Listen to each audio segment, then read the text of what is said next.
G'day Spurs fans, Paul the Hotspur hippie here. And before I get on the Spurs, I know you're all dying to know it's been a while since we've had an episode of Nepotism Begins at Home. Balmain women in the quarterfinals of the Championship, home and away. I'm hoping they can do a Tottenham and be good enough to beat any team in the world, home and away over two legs. Good start, 5-0 in what some are describing as a coaching masterstroke. Well, the coach is saying that. He stuck my daughter up front and she got a hat-trick, so it's not bad. So speaking of strikers, it's pretty good, man, pretty good. Speaking of strikers, big news, of course, that I'm late to the table with. I know I'm late to the party with this one. Everyone's been talking about it, but I wanted to see it official. And also, I've spent a bit of time over the last day or so watching a hell of a lot of Dominic Solanke stuff, just to get a bit more familiar with him, so I can give form an opinion on whether I think it's good. Short answer is yes, I think it is. I think it's very good. One concern I've got, if you're going to like anime, mate, you can do better than Naruto. What about a bit of Full Metal Alchemist Brotherhood, or Steins Gate, or not Dragon Ball Z, that's another bad one, Blue Exorcist, Psycho Pass, Death Arcade. Don't limit yourself to Naruto, son. Broaden your horizons. So from what I've seen, I've had a look at his career, and I've heard Ange talk about this, and it does tell a story that, a bit of a young wonder kid at Chelsea, that it didn't really happen for him there, and also at Liverpool.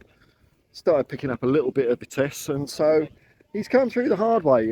He's had setbacks early on in his career, and he's ended up flourishing somewhat at Bournemouth, having a great year in one of their championship years.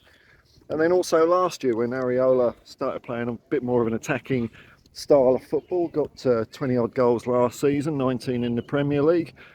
And if you're going to look around at Premier League proven strikers, there's a very short list of people that are available. Really, it's down to, if you look at the likes of Isak and Tony, people seem to be a bit scared of Tony for some reason. No one seems to be having much of a sniff. But Solanke, we went in there, gave Bournemouth what they wanted, which I think was a release clause, 60 odd million quid with add-ons or something like that. And I've been watching a lot of him play, not just the goals he's got, because I'm always wary of sizzle reels. They always make a player look good, but also when he's missed chances, because strikers are always going to miss more than they get. That's the nature of football. Nothing wrong with that. But I've been really impressed with what I've seen. Actually, he looks very strong, calm, composed. He's got a nice touch, and gets the ball in the back of the net a lot. I'm quite excited about this, actually. Quite excited about it. I'm assuming that the range of opinions out there goes from, maybe not so crash hot to lukewarm to, positive. I definitely put myself in the positive camp. I think there's every chance that this could be a very, very good move by Tottenham. We did need a centre forward. Everyone knew it. It took us a while to get one, and I was getting concerned over this window being so slow. But boom, Dominic Solanke. Now, what difference could this make to our competitive nature? And I think it could make a big difference, man, a big difference. I don't know if some of you out there...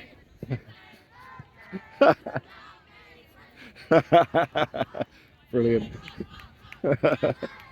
I wonder if the mic picked up that song. If you cast your mind back to the rebuild that Keith Birkinshaw took over in the mid-70s, and he had the team pretty much nearly there in the late 70s, especially after we had Ozzy and Ricky signed. But up front, we just didn't have it. We were relying on Glenn Hoddle for a lot of goals, actually. And it was really when we signed up Crooks and Archibald, two of the finest strikers I've ever seen in Spurs shirts, and forming a great partnership, that it seemed to unlock the team and give balance to the team as a whole. Now, I'm not for 1 minute saying that Solanke is like an Archibald or a Crooks. I'm not saying he's definitely not either, though, by the way. But you can see the difference between when you have um, a very good team apart from a striker and a very good team with a striker. There was streaks difference in Tottenham between. Uh,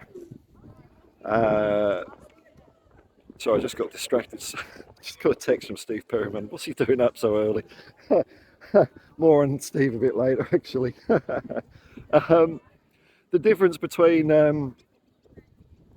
how we played without Crooks and Archibald and with Crooks and Archibald. And I'm thinking this is going to have a really good influence on Tottenham. And I seriously am excited about this signing. I know I'm a delusional one-eyed Spurs fan. It's always very positive, but you know that's life, eh? That's the way I see football. Until things go bad, I look for the positives because I'm in it for the giggles and joy and peace and love, man. That's what I'm in it for. So he looks very imposing physically, actually, does Solanke. Doesn't seem to. He seems to have a very, very cool head. Like even when he, you know, his goal celebrations. I know he's doing a bit of anime poses, probably from Naruto. Get it together, son. But very, very level, very level. And I'm just wondering if some of that experience through, you know, the hard times of his early career. Hey, I'm just going to say goodbye to my daughter. And we're back. Hat trick, hat trick. Oh! She certainly hasn't got my skill. Yeah, he looks very, very calm, very composed, very strong presence, I think. And I think, you know, when you're looking at what's available out there, I think Spurs have actually done pretty well to get this guy. I don't know if anyone else was in for him. But certainly, and of course his age, 26, just about to turn 27. So he's really hitting his prime right now, whereas someone maybe like Tony, bit less time. Tony would probably, I'm guessing, would have been a cheaper option because he's only got a year left on his contract. And it looks like Ange really wanted him as well. So I am excited about this. I am excited about this transfer. So welcome to Tottenham Hotspur, Dominic Solanke. It's a good name, isn't it? Sounds like a good football name as well. Dominic Solanke. Yes, man. So and it could really, just like it did with our team in the late 70s, you know, our midfield and wingers have, you know, not been hitting their strides.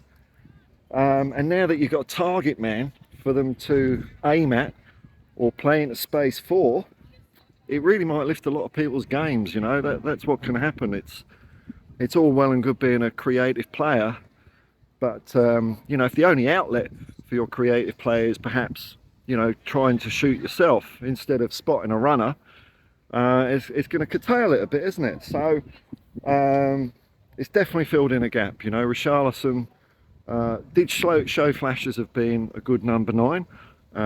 Injury. That's another good thing about Solanke.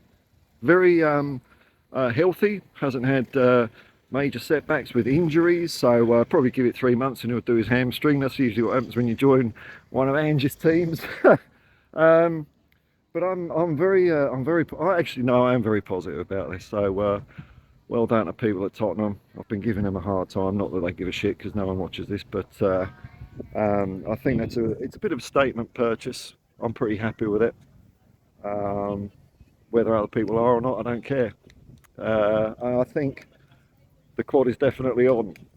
Got to say that, haven't you? Got to say that every video. So exciting stuff. Now, by the way, nearly forgot. There was a race today, City it's Surf, and a couple of people in a car, and they've created a charity. I'll put the thing up here, maybe a link in the description below if I can get that right.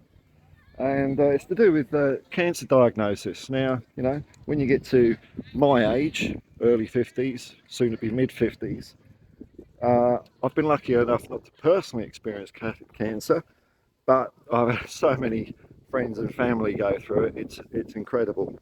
And when you get the diagnosis and treatment done right and early, the prospects are fantastic. I know so many people that have come through it pretty unscathed. It's remarkable what can be done. And on the other hand, I've also seen it where it's been misdiagnosed and not been treated correctly, and the end is tragedy. So these two people, very nice people, I said, I'd give their charity a plug. It's called Sequence, and they're trying to raise a bit of money for research and all that sort of stuff. So I'm not one to really push charities on people. It's up to everyone's individual choice, but it seemed that they were very sincere about what they were doing, and I'm all for, smaller charities rather than big conglomerates. So if you are the sort of person that fancies giving a couple of bucks to charity, maybe consider putting Sequence on your list. Looks like a very good cause to me. It could save a lot of people, make the quality of life for a lot of people a lot better. Anyway, on that note, I will just say peace and love, man. Peace and love, and come on, you Spurs, and come on, Balmain. Oh.